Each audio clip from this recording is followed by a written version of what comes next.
Thank you guys for joining us. I am really excited to be having this conversation. This program is something that is a bit of my baby. We had a vision of creating a competition around video games a little over 3 years ago, and the program seems to be working. People are excited about it, and I've been able to convince a bunch of people here to buy into it and help us grow the program. I'm going to, before I introduce my panelists here, I want to tell you a little bit about what the program is, and then share with you well, have you guys introduce yourselves and about what your roles are.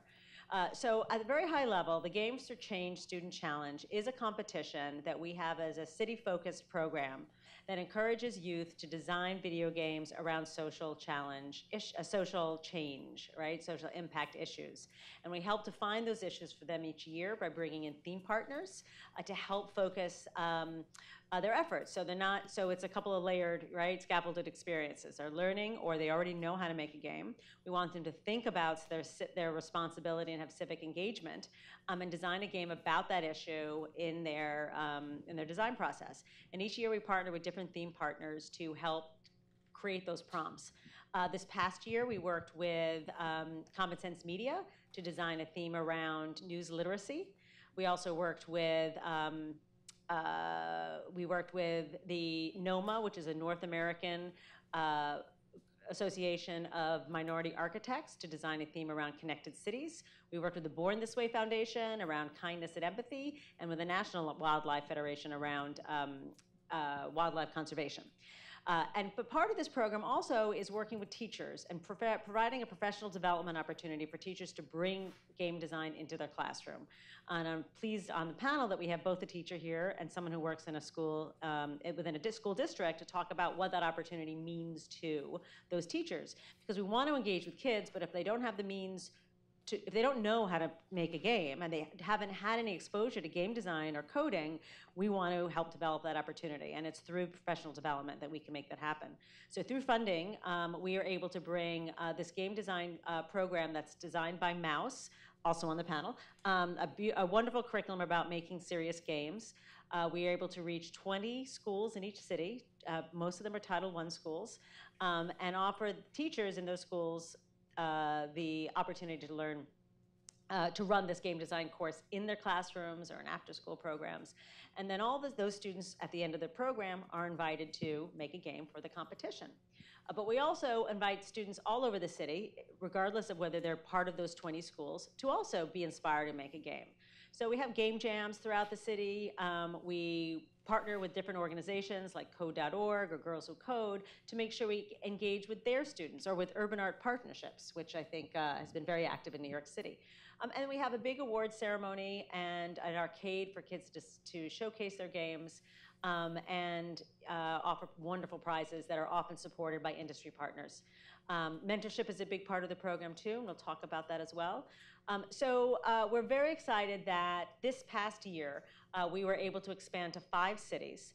We had funding partners from a variety of sources, which is really exciting, from the National Endowment of the Arts to Take-Two Interactive to city partners. And what we found is that this program seems to be attractive to particular cities that has a school district that wants to be focused on computer science, or they want to engage with more on the corporate relationships and the technology side. And so we were invited by Annenberg Foundation to bring the program to Los Angeles. We also were invited by General Motors to bring the programs to Atlanta and Detroit. And they also partnered with us to help develop a theme around connected cities, an issue that was important to their corporate social responsibility. So I'm really happy to bring in front of you today some of our partners to help make this program happen in those cities. You know, if you know anything about Games for Change, we are a small organization. Forget what you see here. There are like 6 of us, you know, in a WeWork. I'm not kidding you. And we leverage partnerships and working with people to make things happen and to scale. And so if it isn't without these people, that we wouldn't be able to do this program.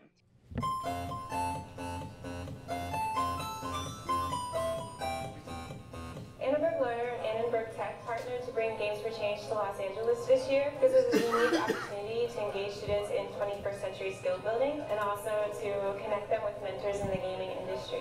So the 2018 Student Challenge is a game design contest in which children from middle school and high school age can submit games about social impact issues to our portal and win cool prizes and recognition. You know, STEAM is science, technology, engineering, arts, and math. All of those things are increasingly important in the workforce. In addition to learning the technical aspects of building games, students are developing their sense of agency by creating games to address real challenges in their communities. This year, students created games about wildlife conservation, kindness and empathy, and news literacy. We hope they take this idea of leveraging technology for good with them to their future careers in STEM and STEAM fields as well. So Stacie, why don't you introduce yourself and your role in the program, and we can talk a little bit about your experience in LA. Sure. So I'm Stacy Pierpoint, and I work for Annenberg Learner. We're actually the education arm of the Annenberg Foundation. And there was an opportunity here at the foundation for us to sponsor the Games for Change Challenge in Los Angeles because of the burgeoning tech community in LA. And Annenberg Foundation has another initiative called Annenberg Tech, which was mentioned in the video, and they're working on corporate social responsibility in LA and also helping with the student pipeline to careers in STEM, especially for underserved youth. So for us in Education at Learner, and then for their efforts in tech, this was a great opportunity for us to partner with Games for Change and bring this opportunity to the students there. So one of the things about the program that I recall at the beginning that was important to you was engaging the community. So the tech companies, the schools, can you explain a little bit about their roles and how they contributed? Mm-hmm. So Dakota Ortiz, the lead for Annenberg Tech, has been talking to tech companies and finding out ways for them to be mentors for the students in the Games for Change Student Challenge. So we also had opportunities for them to offer field trips for students so they could see what, for example, a video game designer does for a day. So Riot Games partnered with this program this year and offered 5 field trips for the students in the program. And then we also were looking at schools of ed working in game design. So people who are already working towards STEM careers, showing students that path as well by having them mentor the students in the classroom. We also worked with USC, right, as mentors? Yes, there were some mentors from USC that did come to the program as well.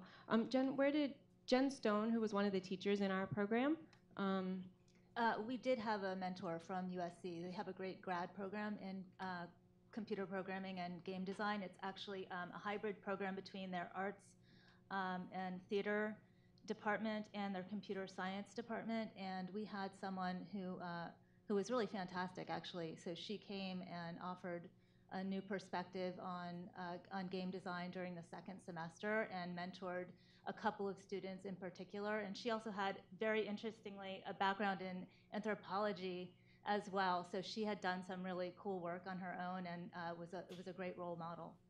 So Jen, you are a teacher, what grades? It's 9th through 12th, but most of my students are juniors and seniors. Okay, so the program itself is offered to middle schools and high schools.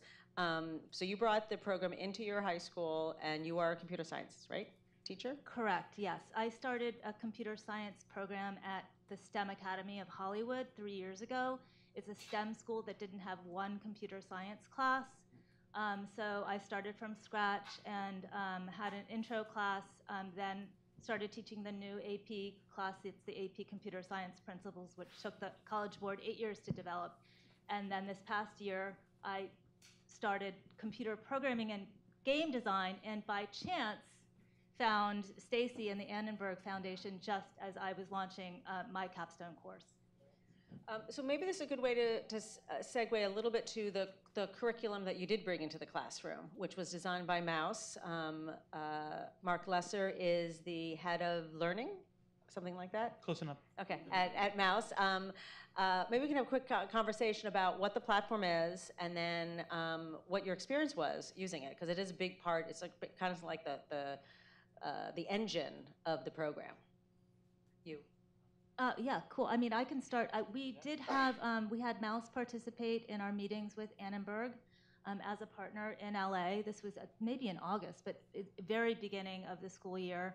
And they had developed a platform which had a pre-designed playlist that worked through game mechanics up until to Scratch, and it just kind of, they put it in order for a very, very beginner, which was really terrific. So you really didn't have to know anything. As a teacher. As a teacher, you really didn't. I teach game design as a unit in my intro class, and so I do have experience with Scratch, but you don't have to for this. They really, it's really well thought out, and it's really, I think, designed for a novice and somebody who hasn't had any exposure to game design.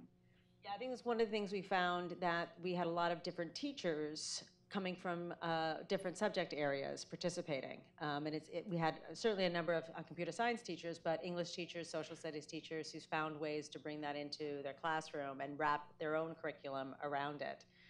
Maybe Marc can tell a little bit more about Mouse, the organization, and what the Serious Game course is. Yeah, sure. So Mouse is a 21-year-old organization this year. We were founded here in New York.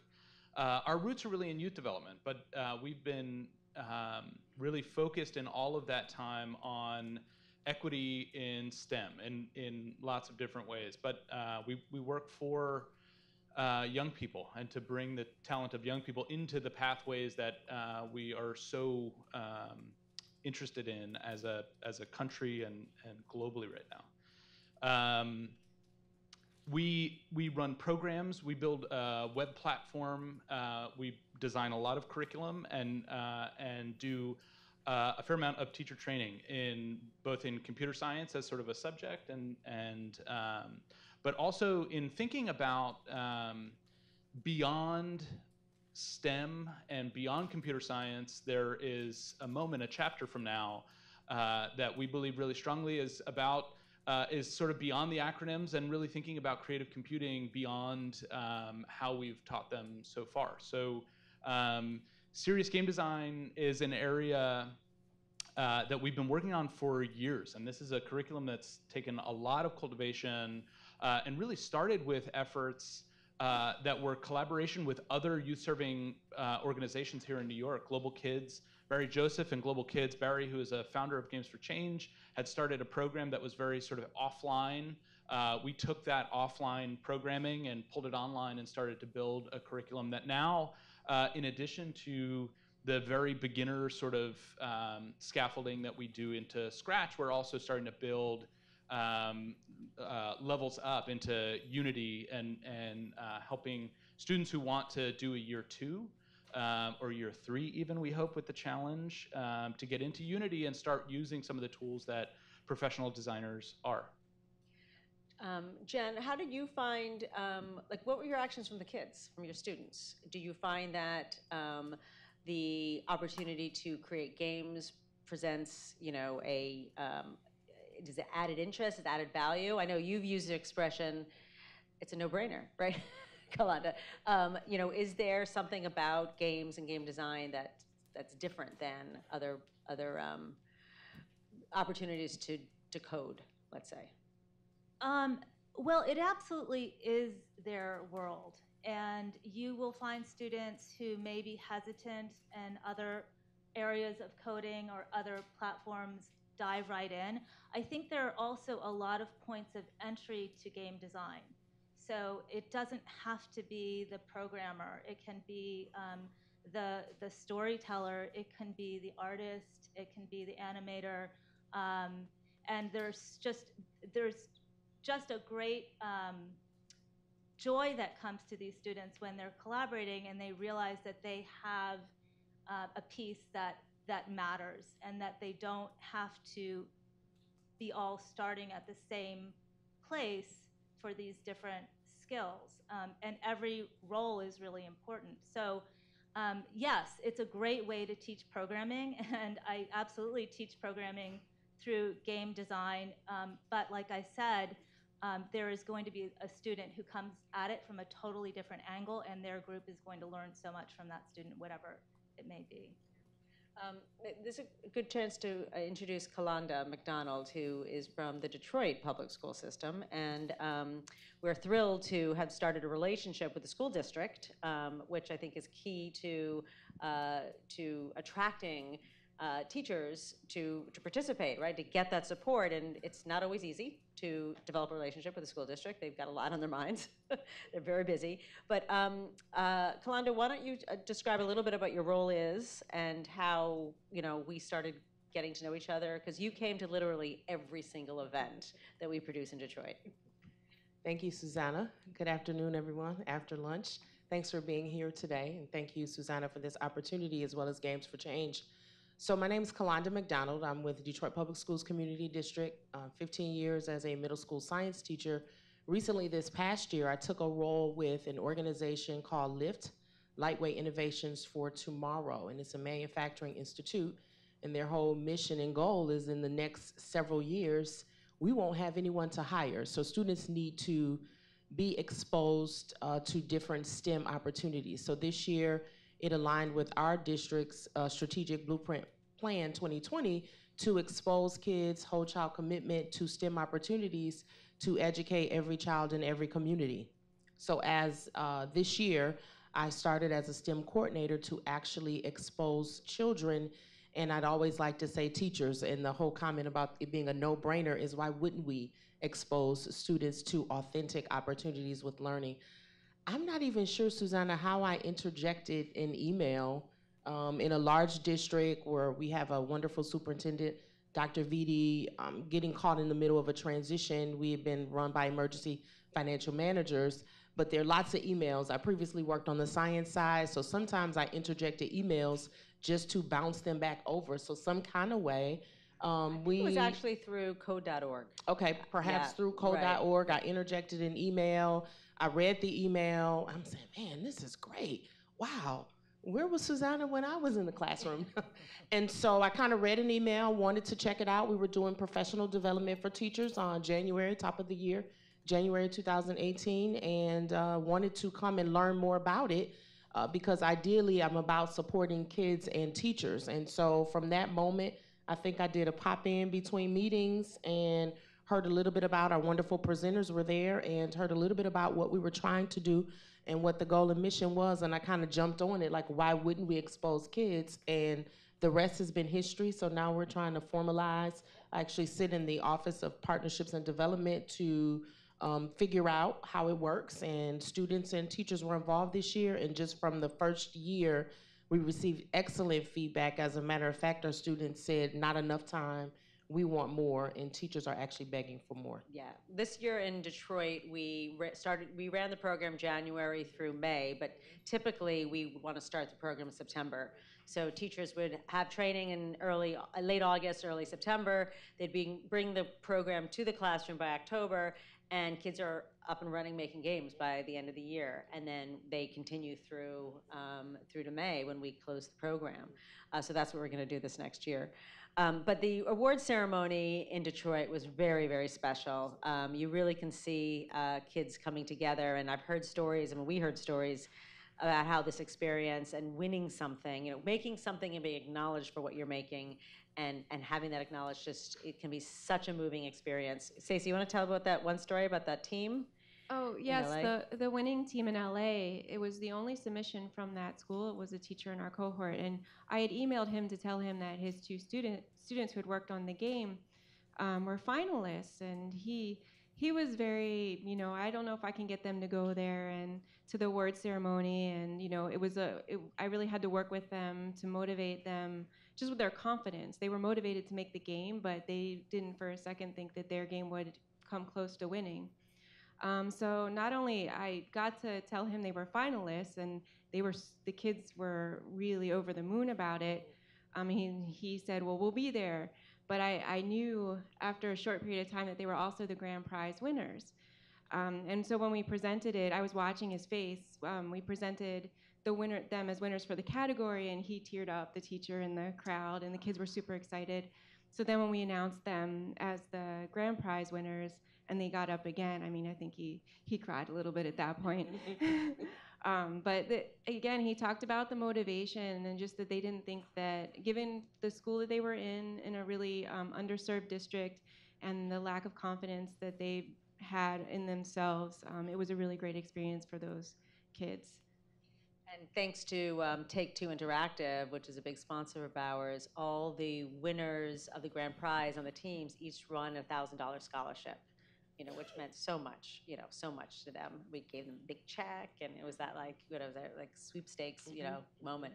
I'd like to turn and introduce to Laura. So Laura is from Atlanta in the house at Georgia Tech, and another component of the program that makes it so, I think, work is that we have anchor partners in each city, and we want to partner with an organization that has roots in the city that can help us with developing relationships. And we found a fantastic partner in Georgia Tech for several reasons. And maybe, Laura, you can talk about how this program kind of worked across campus.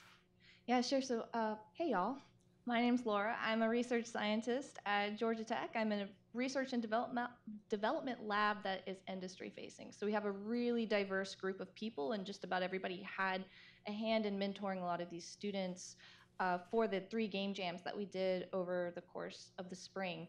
When our sister group, the Georgia Tech Research Institute, started planning this, the meeting size just kept growing, which usually in a project you don't want. But for this, it was great because we have we have a fashion designer, we have graphic artists, developers, programmers, computer scientists, computer engineers, to get to your point, to show these kids when we go there that you don't have to just code. You have value in a lot of other different ways for managing a project like this. Georgia Tech is an urban campus. We are right in the heart of Midtown. It's a really beautiful campus, and the venues that we hosted these game jams were very picturesque and fancy. Like, I had never even been in the alumni hall until we did these game jams. So these kids got this aura of being in this institution that they had heard about, that they had family members. Though we had a lot of kids coming from pretty far away, rural areas. We had a busload of girls come in from North Carolina, from a group called I Am Beautiful. So getting that experience of being in the city where you can see the skyline outside of these huge windows, and then having this interface with people in the field. So we make a lot of serious games. We work with industry, so they're very rapid. We have a lot of very flashy demos. And they got to work with scientists, engineers. Amy Lambeth is one of our artists, and she's incredibly talented, and I thought that was a really good having women. We had actually a lot of women working with the girls, and the teams here was really helpful for them we had so many kids that would say coding is scary, I don't think I can do it. And then we said you can do it, but also look at Amy, storyboard this. Do you want to storyboard your game? I'm a scientist. Did you know that you can study games? You can make games as experiments, and just open their eyes in that way. They were so excited. It's great. You brought up something that I realize is challenges in each city. I mean, each of the cities that we ran in, I guess I have the top level view. I know the challenges were in Los Angeles. It's a sprawling city, right? Transportation and getting people from one area to the next is a challenge. Transportation is a challenge in Detroit too, right? And so there was some flexibility in the program, and I'd love to hear from each of you about what was the difference about, or what was more successful about running the program or running a game jam at a location, like you said, where you bring them and they come, versus taking a game jam into a school, and what impact does it actually have on that school? Yeah. Sure. In terms of actually bringing that game jam into a school, I thought we had major success. Right around May, we had a game jam. We hosted a game jam at one of our Detroit schools, and I had the opportunity to actually present. And it's funny because I spoke with the teacher just yesterday, I believe, and just a direct quote so that I do not mess this up. She was overwhelmingly very, very grateful for this opportunity. So she says, my game jam at my school went really well. The students were very good at identifying problems in their communities and were able to creatively approach solutions with an open mind. The games took a minute to plan, but once they agreed on the format, it was awesome to watch. From our students that have learning disabilities to the highest achievers, each child was able to share their input to make the games. So in my mind, this is priceless in terms of learning, in terms of teachers who are tasked with the awesome task of standards-based learning. But how, in fact, do you transfer the standards-based learning into authentic experiences for children? And this is hands-on. You can't make this up. Culture building is extremely important. So I think that this offers an opportunity to build a positive culture within urban schools and urban communities. So the morning of, just the excitement in the building, why are you here? What happened? What did we do? And I said, nothing, I'm just coming to support. And just the excitement in the building was absolutely contagious. So you may have even had schools or children who may have been labeled behavior problems or challenges, but we were all in one room. You have 100 kids all in one room, engaged and excited during the actual school day. So that was helpful as well. I think it was the entire 8th grade? It was the entire 8th grade, and we had it during the school day. When you think of, I can make tons of links in terms of statistical data, but when you think of chronic absenteeism and this whole idea that we're able to authentically support chronic absenteeism, students were there, they were engaged, zero behavior problems. Teachers are getting the standards in, they're in line with the new science standards, there's cross-curricular learning. Is absolutely priceless. Why wouldn't we offer those opportunities? I think there are more opportunities to bring the game jams into those schools. Stacie, you had the same experience in LA. Or no, you did it on the weekend, right? So bringing a jam into a classroom is more effective in that type of environment, right? Yeah, in LA in particular, we discovered this year, running it for the first time, that we definitely had a geography challenge for getting students to the game jams and just making them accessible, because they have to either be driven there or they're coming from so far away. Taking public transportation takes a really long time. We ran 2 of them on the weekend, and the first one was the most successful. We had a lot of signups for all 3 game jams, but it was just the actual number of students that showed up was lower than we had hoped. The last game jam we still did on a weekend, but we ran it at Mendez High School, and that principal, he told us, he was super excited to explore this idea of holding it during the school day, because he was 100% sure that, with the captive audience, the students would also be super engaged, because their teachers can really talk about the experience ahead of time, and they're there to participate. So the programs that we use in the challenge, in the curriculum and of the game jams are free to students, right? So we're using Scratch, GameStar Mechanic, and Unity in some cases.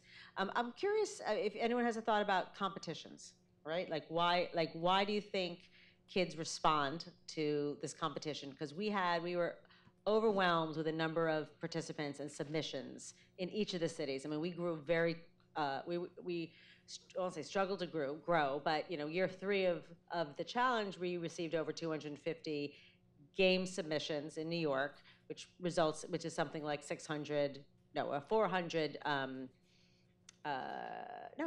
participants, right? Because you have multiple kids on a team. What do you think that drove that in your cities? Well, the competition is an incentive for them to refine their games in a very systematic way, and that's the iterative design process is such an important process and such an important part of programming, and in particular game design, so that they really became very good at analyzing, play testing, implementing the changes, doing it again, very comfortable with this repetitive process that I think in other situations I've seen students become bored.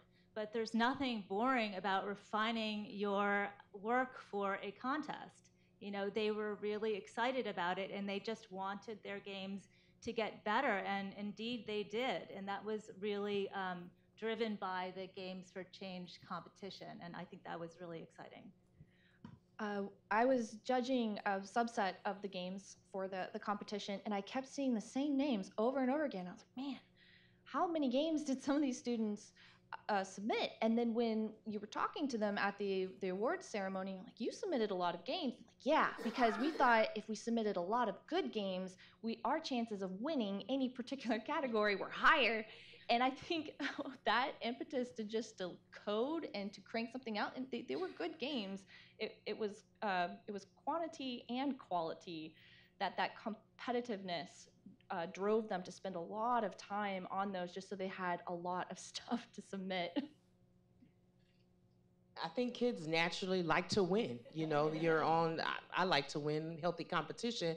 And I think that this provided an opportunity for students to win and to showcase their problem solving. And in science, they call it developing models. So here I'm able to develop a model, revise a model, put it in a competition, and potentially win around a problem that I've successfully helped to create. And I think that whole idea of healthy competition being a motivator for students. And I think that it was this motivation that created, just this energy and synergy within kids to make it happen. I want to win. I'm going to secure this. Let's talk a little bit about the themes. So we obviously at Games for Change, it's not enough for us just to get kids designing games, but we want them to connect that with their civic, responsibility. And we were so fortunate to find that Mouse had also been thinking that way. Like, why did you design curriculum around a serious games course and not just game design course?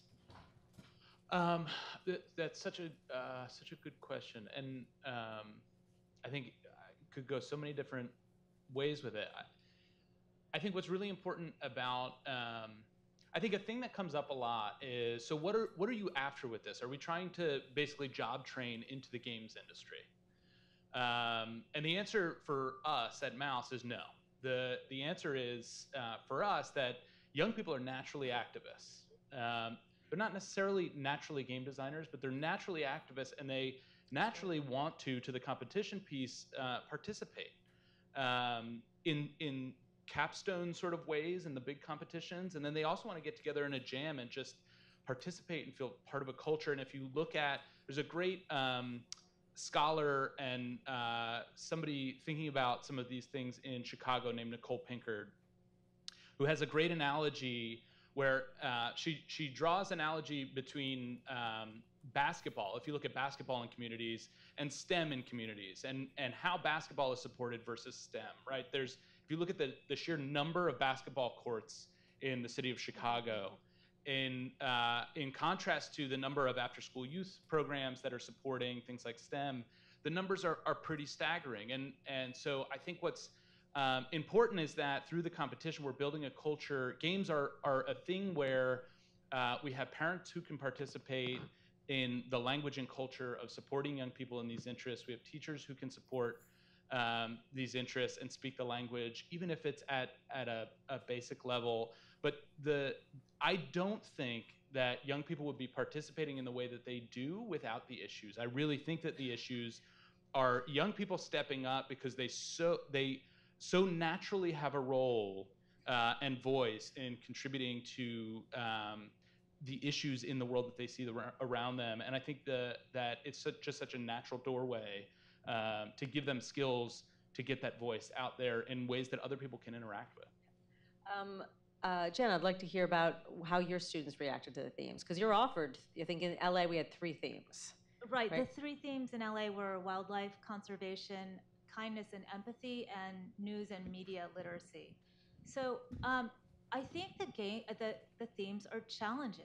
I think I agree that young people are natural activists, but when you're talking about the gaming world and what they've lived and what they've been exposed to for all of this time, it's largely not serious games, right?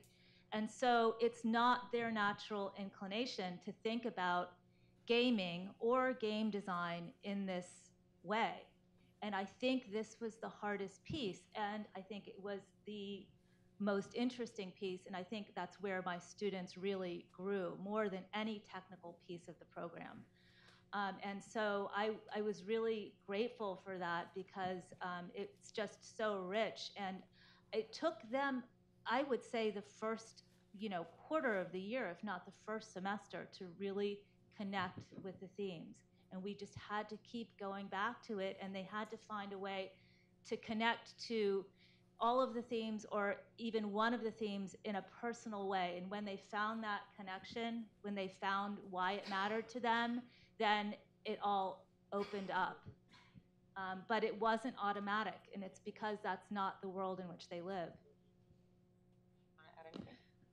Yeah, so with Atlanta had connected cities, which makes a lot of sense. We're a tech hub. We've got a lot of smart tech that's being built into the city, but we had a lot of students that came from far away outside of Atlanta, which can be very rural. So the connected cities theme was tough. But to go back to the other question about what it means to the challenges of getting students to these venues, that inadvertently really helped us, because the kids would sit down and they'd be like, man, I live on a farm, my nearest neighbor's 10 miles away, I don't know what it means to be a city, let alone a connected one.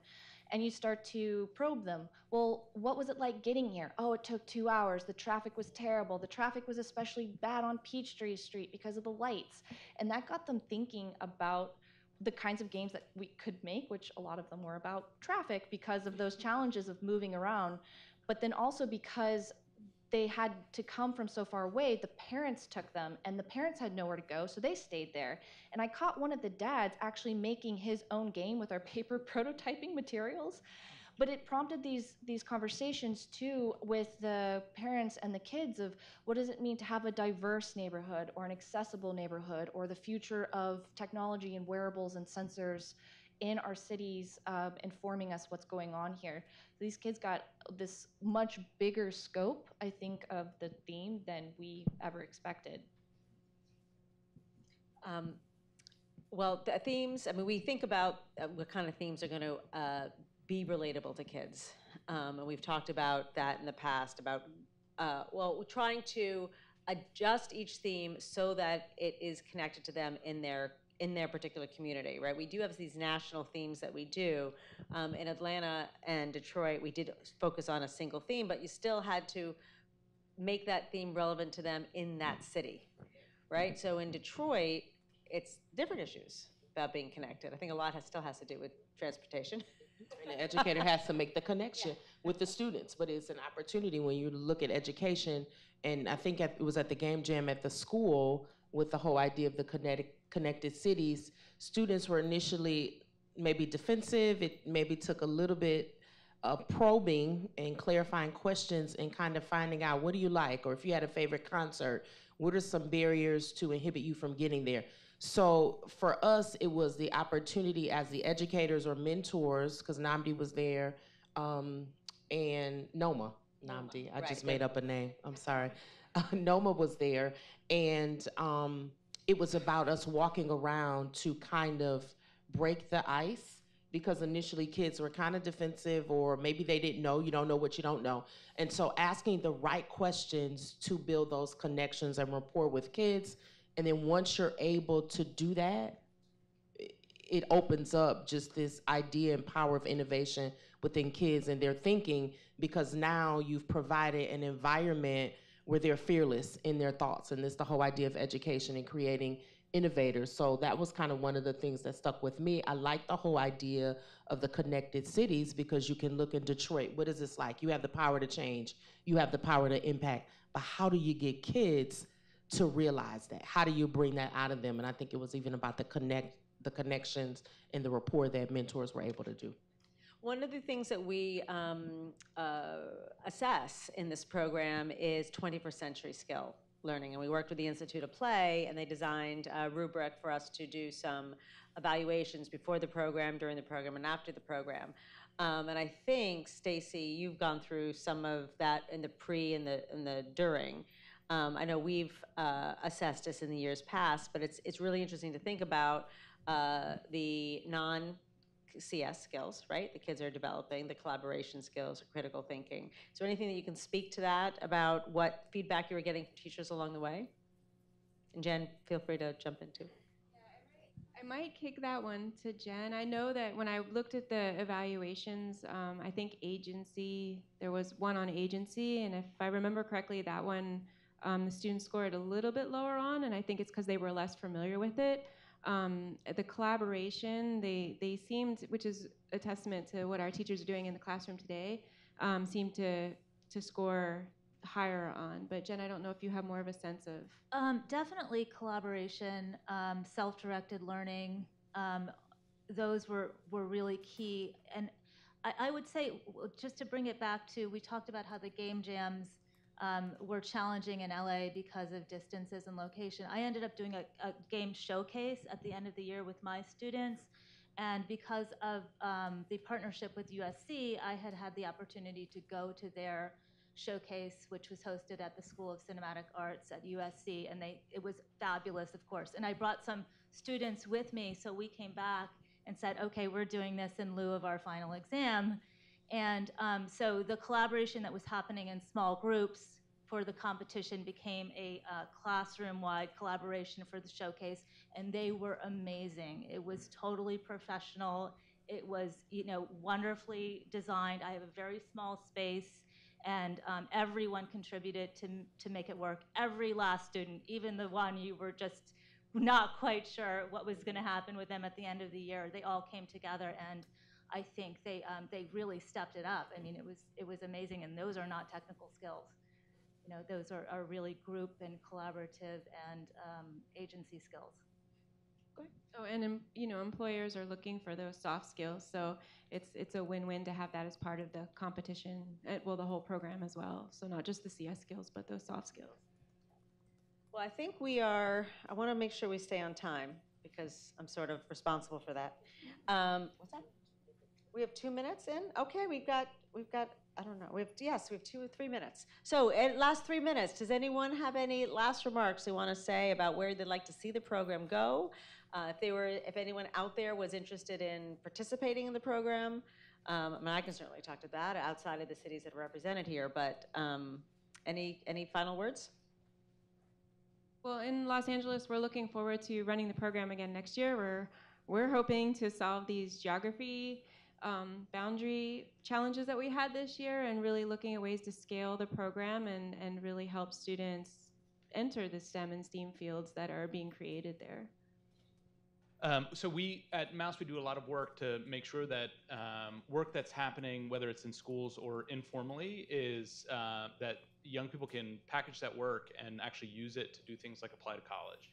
And I think one of the things that's really important to us, in case there are any like-minded folks in the room who care about it and want to talk more, is that we have partners who step up, who want to endorse these experiences and the credentials and the portfolios that come out of these experiences and submissions, and help young people use it to move forward and find great programs like the ones that are happening at USC and here in New York. And we just partnered with an amazing, in the CUNY system, there's a community college in the South Bronx that has an amazing 2-year program in design and gaming. And these are all the types of schools that need to be involved so that we can make sure that it's not a one-time project or science fair experience where you have it and it's nice and you move on.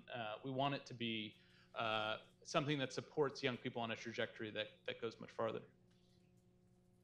Yeah, I agree that the portfolio building piece could be worked into this very nicely, and it is such a key to entering into any of these fields, or of course any higher learning. I also want to mention that I'd like to see this expand to more rural areas, especially because it's an opportunity to expose the gap in access to technologies. I know, we all had access to the right kind of computers. I even had hardware that was powerful enough to run the Unity platform, which allowed a whole different area of learning for my students. But those are where we see some of the greatest gaps in terms of the digital divide. And when we're looking to include geographies that might have more challenges in those areas, then it forces us to think about solutions for them. For next year, girls. We had so many girls at these game jams. We had hundreds and hundreds of students, and the ratio looked pretty even for girls. But then they weren't there for the awards. I don't know where the breakdown happened. So next year, we're really focused, because we have so many interesting and influential women in our labs. helping run this, we want to look to making sure that we can pair people up and have this encouragement and mentorship, because it's a humbling experience to see an 8-year-old girl flip open her laptop and start making her game in Unity just right there. But I'm not sure why they didn't get into the awards part of it. So that's my primary focus for when we do this next year in Atlanta. I'd just like to close and just say thank you to Games for Change and General Motors and NOMA, who afforded 19 to 20 Detroit teachers, educators, myself, to help students, because I think that the impact is absolutely priceless, and we might not ever see in terms of data and statistics the impact that we'll have. So I'd just like to say thank you. You're very welcome. It's our pleasure and our looking honor. forward to expanding the partnership. Yes. Susanna, if people want to learn more about the challenge and sort of stay in touch to hear about the challenge as it comes around next year, where should they go? Yeah, so we have information on the student challenge on our Games for Change website. We have a whole section dedicated to that. I'm pretty sure we have something called Partnerships at Games or Student Challenge, a link there. If you are interested in bringing this to your city or to a school district, we are very interested in expanding the program and helping connect with funders or partners to make that happen. So you can reach out to me directly or through that link. Mouse is also a partner in each of the cities, so that's another way to go.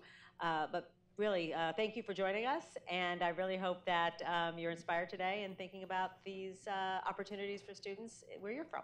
Thank you.